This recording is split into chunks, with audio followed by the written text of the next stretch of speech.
Ya, bueno, empezando con teoría de costos a corto plazo un poquito, sabemos que en el corto plazo nosotros llegamos a tener siempre un costo fijo. En este caso sería aproximadamente siempre el capital. Entonces el capital siempre llega a ser un costo fijo y tenemos costos fijos, costos variables, costos promedios y costos marginales. Ya de ahí, si quieren, podemos desglosar más. Creo que lo desglosa más el ISEN, pero más que todo en ese rellenado de tabla. Por ejemplo, en este caso dice un trabajador cuesta $20 por día y la empresa tiene costos fijos de $100. Calcule el costo total medio y el costo marginal. Grafica en una misma gráfica los costos totales y en otra gráfica los costos medios o promedios y el costo marginal e indique la escala eficiente de producción en la segunda gráfica.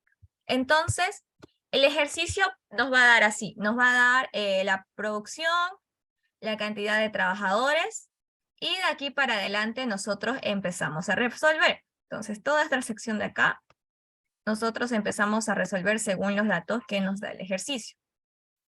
En este caso, costos fijos directamente ya me dice son $100, entonces no importa el nivel de producción que tenga la empresa, ese va a ser el costo fijo para todo. Cada nivel, no importa qué trabajadores uso, sabemos costo fijo es costo fijo. Y el costo variable varía porque dice que cada trabajador cuesta $20 por día. Entonces, L significa el número de trabajadores y lo tenemos que multiplicar por los $20 que cuesta cada trabajador. Entonces, para sacar el costo variable, multiplicamos cantidad de trabajadores por el costo de cada trabajador. En este caso son $20. Y multiplicamos, si se dan cuenta, 0 trabajadores por 20 nos va a dar 0. Aquí lo voy a hacer. Seguimos acá. 20 por 1, 20. 20 por 2, 40. 20 por 3, 60. 20 por 4, 80. 20 por 5, 100. 6 por 20, 120. Y 7 por 20, 140. Costos totales sumatorios de costo fijo más el costo variable. ¿Listo? Costo total medio. Cuando hablemos de medio, siempre es como que división del costo total dividido entre la cantidad de producción. Ya no es trabajo ni capital, sino es directamente dividido entre la cantidad de producción. Véanse acá, es división entonces del costo total entre la cantidad de producción, es decir, Q. Entonces, acá sería costo total, bueno, y dividido entre 0, creo que si mal no me equivoco nos sale error, entonces directamente vamos a decir que no tenemos datos para ese número. Y directamente nos pasamos cuando tengamos valor en cantidad de producción.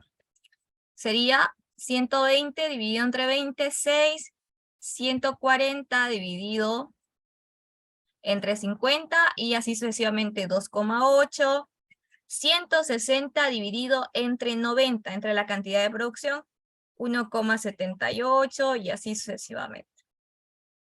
Tengo acá 1,5 división del costo total entre la cantidad de producción.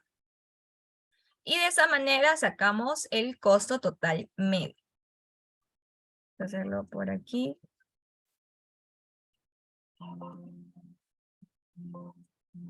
Ay, no me deja.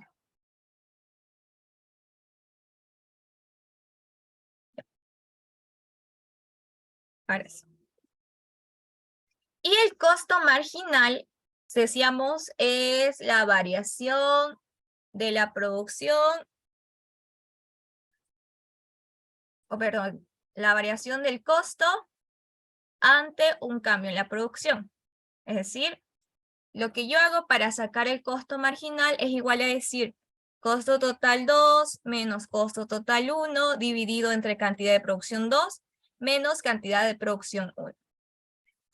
Y esto se divide. Entonces, para el primero siempre no tenemos datos, es como que se queda como sin datos. Y recién empezamos cuando tenemos cantidad de producción y cantidad de trabajadores también. Entonces empiezo acá. costo total 2, 120 menos costo total 1, 100, dividido entre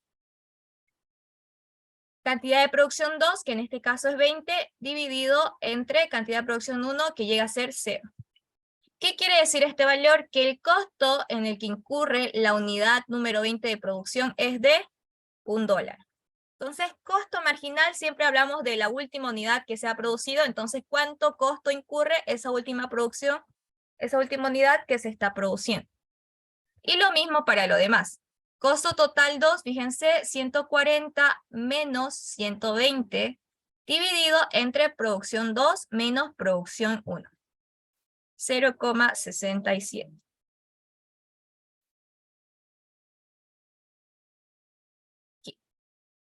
Sigo entonces, costo total 2 menos costo total 1 dividido entre producción 2 menos producción 1, 0,50 y así sucesivamente 67, 1, 2 y 4. Ahora, la escala eficiente de producción, regularmente el costo total que llega a ser, siempre empieza en un punto cero y empieza a crecer hacia arriba, en otras palabras, porque a medida que aumentemos producción, siempre va a aumentar el costo y la inversión que nosotros hagamos en la producción. Costo total siempre es como una curva que empieza en el eje Y, porque esta parte de aquí llega a ser el costo fijo y desde aquí ya empieza a contar con los costos variables. Y de esta forma. Ahora, para hallar la escala eficiente de producción, nosotros nos centramos en la curva de costo medio y en la curva de costo marginal.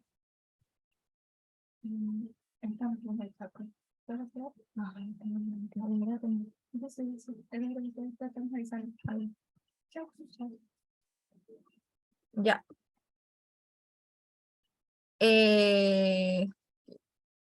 Les decía, este de acá. Ya. Este azulito de acá llega a ser entonces nuestro costo marginal. Voy a registrar aquí.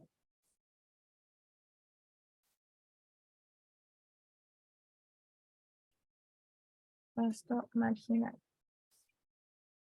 Y el naranjita es el costo medio. Entonces se dice que la escala eficiente de producción empieza desde el punto donde la curva de costo medio choca con la curva de costo marginal. Y desde este punto para adelante es lo que nosotros conocemos como podría ser la oferta. Entonces, siempre decimos que desde este punto de acá es el punto óptimo donde la empresa puede ya llegar a producir y puede ofrecer al entorno su producto, ¿ya? Pero entonces, escala eficiente de producción empieza desde que la curva de costo medio choca con la curva de costo marginal. Listo. Eso con eso. Dice, asumiendo que se tiene la curva de costo marginal a largo plazo y la curva de costo total medio a largo plazo.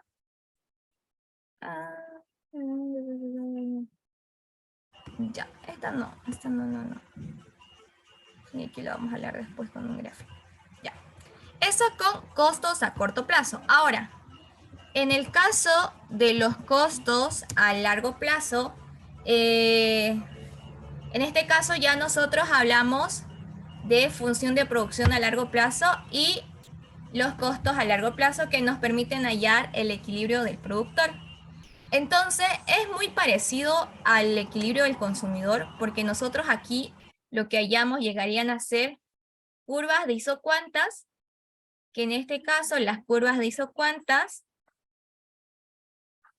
tienen la misma característica de las curvas de indiferencia. Aquí lo voy a colocar.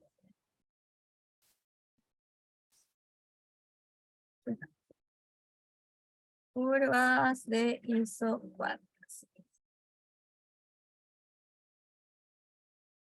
Y la recta de presupuesto que nosotros conocemos se llama la curva de isocostos o la recta de isocostos. Aquí lo voy a colocar.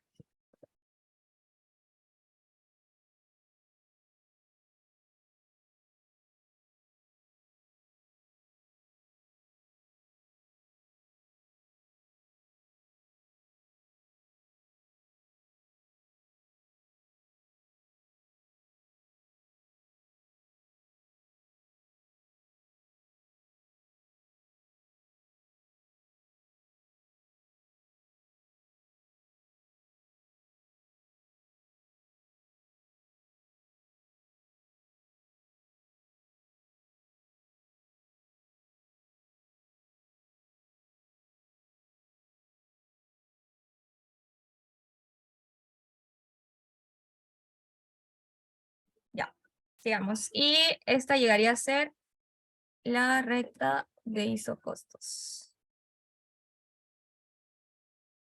A ver, es un ratito.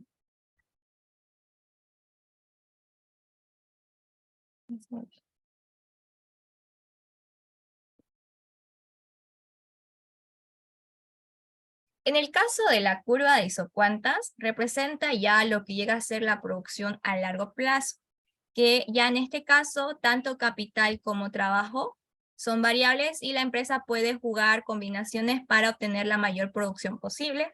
Y la recta isocostos, de igual manera, puede invertir en, llega a ser en capital o trabajo para hacer la mejor asignación de recursos posible, ¿ya? Y el punto de intersección conocemos como el punto de equilibrio del productor, que en este caso sería el punto donde obtiene la mayor producción posible al menor costo. Entonces, cuando nosotros representamos curva de isocuantas, estamos representando cantidades de producción. Entonces, tiene la misma característica que la teoría del consumidor porque nos dan funciones de producción, que en este caso ya se representan con L y K, que se gana hacer trabajo y capital, nos dan el precio de L, nos dan el precio de K, y nos dice cuánto quiere producir la empresa, que en este caso 45 unidades. Dice, calcule la cantidad de trabajadores que debe contratar la empresa y la cantidad de capital, grafique la isocuanta y el isocosto, utilice las condiciones de minimización de costos de la empresa, calcule el mínimo costo, explique el principio de sustitución de factores. Entonces, las dos condiciones, primero es la relación marginal de sustitución técnica, ahora se le dice, y la curva de isocostos o la función de isocostos. Entonces, lo mismo, hacemos la derivada parcial, tanto para L como para K, y en este caso, la derivada de esta función de producción, según la variable L, sería 5K. Y la función de producción respecto la derivada parcial a la variable L, perdón, la variable K, sería 5L. Igual a, coloco ambos precios, precio de L2, precio de K2, y sigo resolviendo. Sabemos que tenemos que despejar cualquiera de los dos. En este caso, sería K es igual a L. Y lo mismo pasamos a la función de isocostos y reemplazamos precio de L, decía, es 2, precio de K es 2, 2L más 2K. Reemplazo el valor que saqué en la relación marginal de sustitución técnica y me sale que K es igual a L. Entonces sería 2L más 2L, 4L.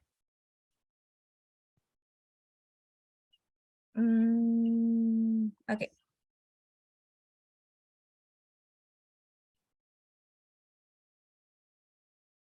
De esta forma.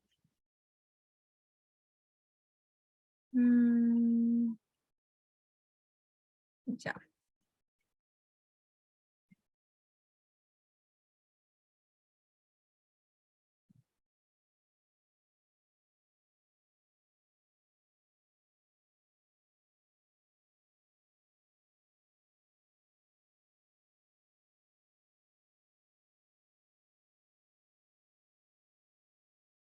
No tengo, me voy a acordar cómo saqué esto de aquí. Ya. En este caso me dice la producción tiene que ser de 45 unidades. Entonces, en la función que llega a ser la de producción, yo reemplazo el valor o las cantidades que yo quiero sacar. En este caso son 45 igual a 5LK. Y despejo y me quedaría que K es igual a 9L. En este caso, entonces, si K es igual a 9L,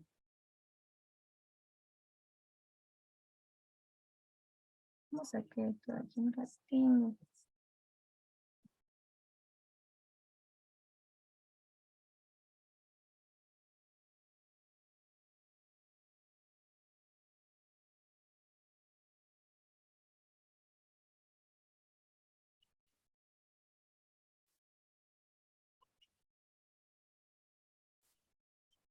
Bueno, no, supongo que nos olvidamos colocar cuánto es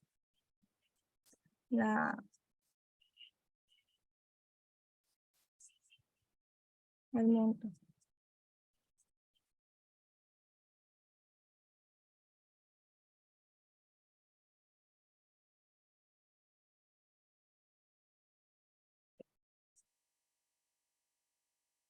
Ya. Entonces, como ya aquí tengo el costo total, que es 4L, y bueno, en este caso ya tenía que reemplazar el 12.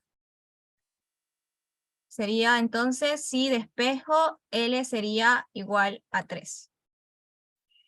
Ese valor lo reemplazo en K y K llega a ser igual a 3, donde verifico si se está gastando los $12 y exactamente se gastan los $12. Ahora, con esto hacemos la representación gráfica correspondiente. Y llegaría a ser entonces, sabemos que cuando queremos sacar con un nivel de utilidad, en otras palabras, en este caso producción, se reemplaza en la función de producción. 45 es igual a 5LK, y de aquí despejo la K en este caso, 9L, y asigno valores a L. Entonces, sigo acá, y tengo 9 dividido entre 1, me da el valor de 9. Entonces, si yo asigno a L2, los valores de K serán 4,5, si son 3, 3 y así sucesivamente. Lo único que hago entonces es asignar valores a L y directamente se me salen los valores de K.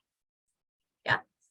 Y bueno, para hacer la gráfica correspondiente, sabemos que en este caso, en este lado, en el eje Y, colocamos lo que llega a ser capital, y en este eje X colocamos lo que llega a ser el factor trabajo.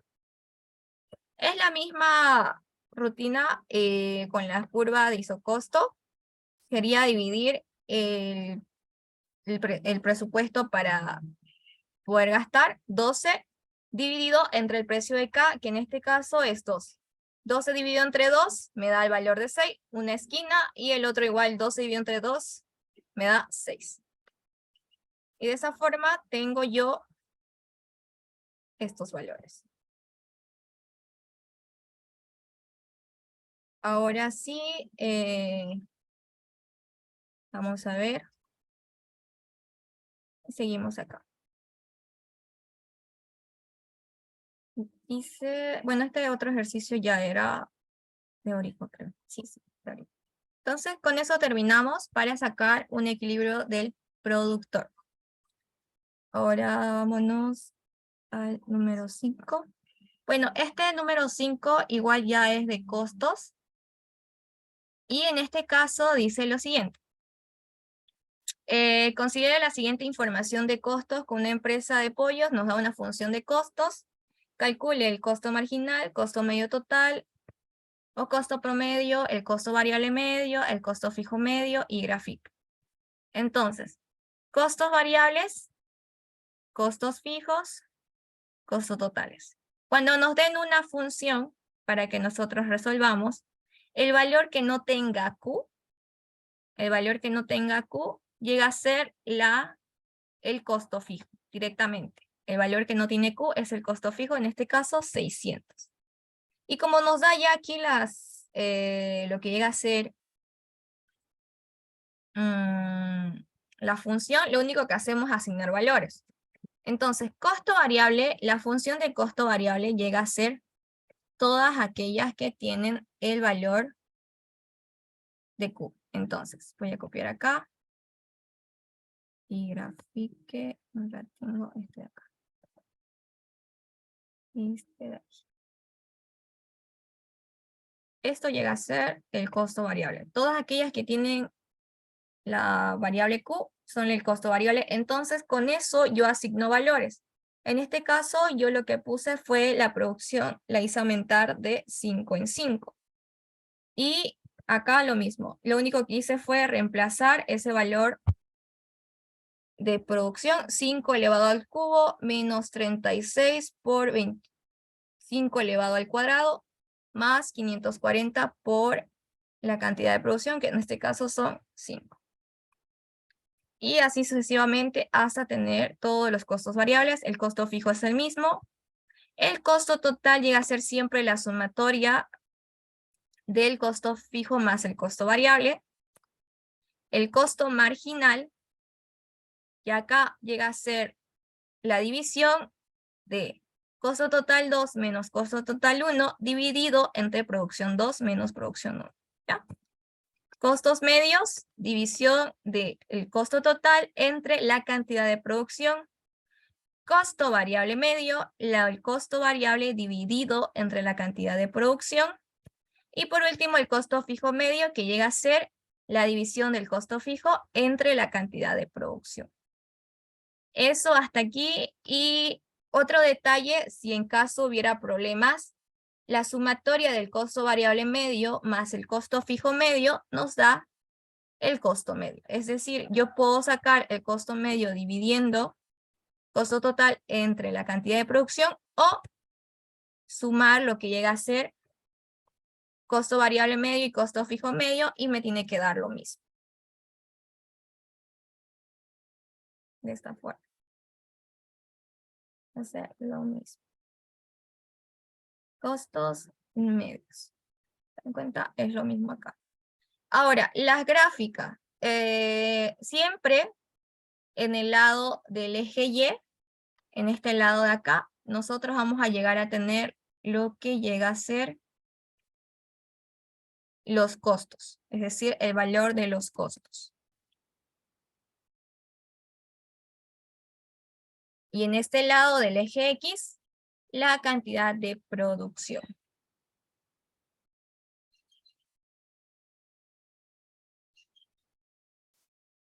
Ya.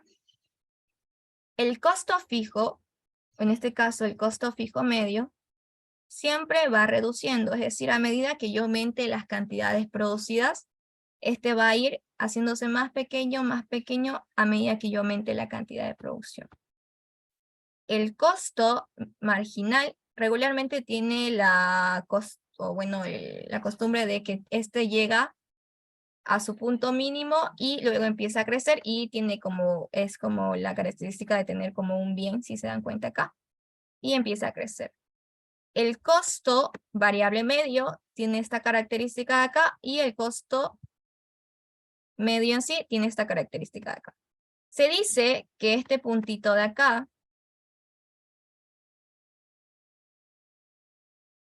llega a ser el punto óptimo. Aquí lo voy a hacer con otro color. No, no se nota nada.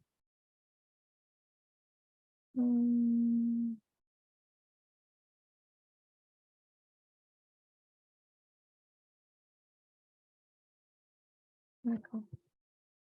Ay, no se nota. Azul. Pero vale.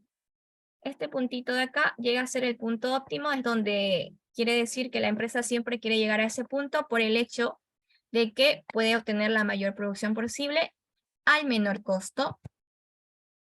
Y este puntito de acá, cuando choca con el punto del costo variable medio, se dice que es el punto de cierre. ¿Por qué? Porque dice que si la empresa baja de ese punto, automáticamente la empresa ya no puede producir porque ni siquiera está siendo capaz de poder enfrentar los costos variables que tiene como empresa. Entonces, en este caso, es de esa forma que el costo variable medio llega a ser, con la intersección del costo marginal, llega a ser el punto de cierre. Y bueno, eso hasta aquí. Y este otro.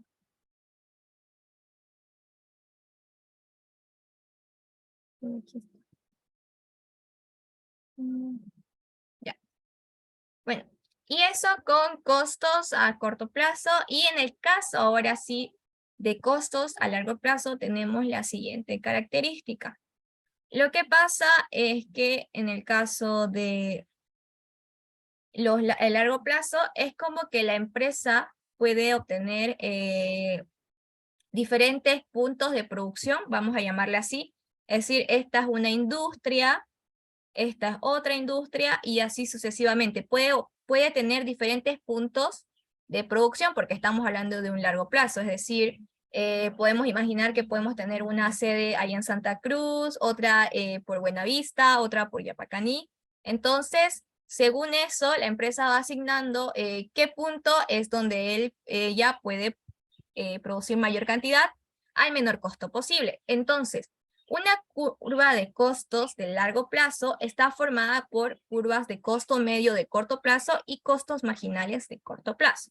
Fíjense acá, esta verde de acá es el costo medio a corto plazo y esta rojita de acá es el costo marginal a corto plazo también. Recién esta azul, que llega a ser la que unifica los costos medios a corto plazo, llega a ser la curva de costo medio a largo plazo. Y el costo marginal a largo plazo llega a ser aquella curva que choca a la curva de costo medio en su punto mínimo y empieza a crecer. Entonces, en el caso de la empresa, vamos a decirlo acá, le conviene producir en la segunda unidad de producción, por el hecho de que en ese punto ya reduce sus costos y obtiene la mayor cantidad de producción posible, y ya este de aquí para adelante llega a ser conocido como la curva de oferta. En el caso de costos a largo plazo, en el sentido de esto, es más gráfico, no hay tantos ejercicios, pero es más que todo saber interpretarlo. Y bueno, y hay otra cosita más, decimos que tenemos, si mal no me equivoco, un ratito, creo que era en esta gráfica de acá.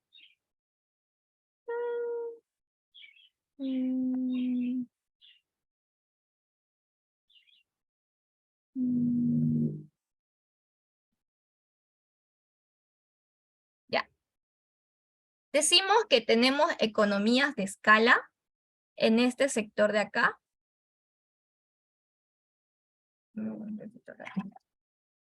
Es que me equivoco.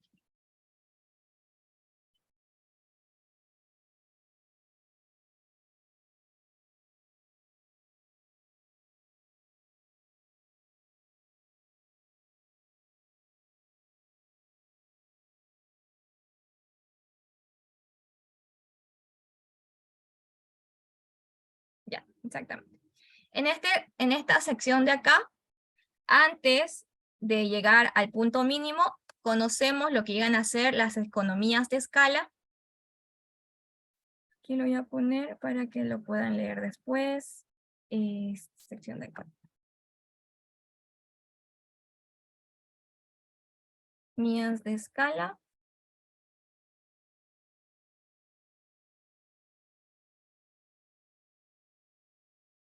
¿Ya? Esta otra sección de aquí llega a ser las deseconomías de escala.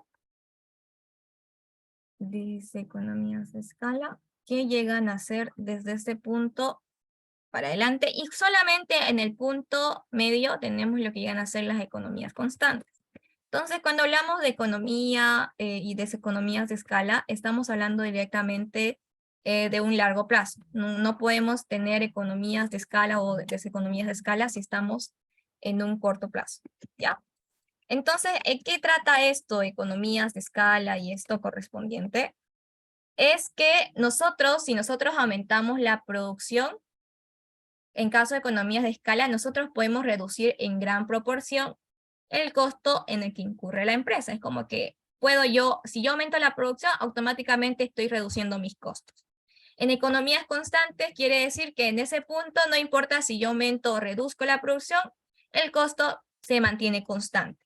Y deseconomías de escala quiere decir que a medida que yo aumento la producción, el costo va a seguir aumentando. Entonces, de esa forma son los ejercicios más que todo en el tema de costos, producción. De todas formas, yo se lo voy a pasar estos de acá. Bueno, los que no se los voy a pasar. Este 3 no. Este 2 y... Bueno, este 1 es de producción total, por si lo quieren mirar también. Y bueno, con eso terminaríamos esto de costos y creo que ya solo le falta su examen final, ¿no? A ver, lo voy a dejar de grabar.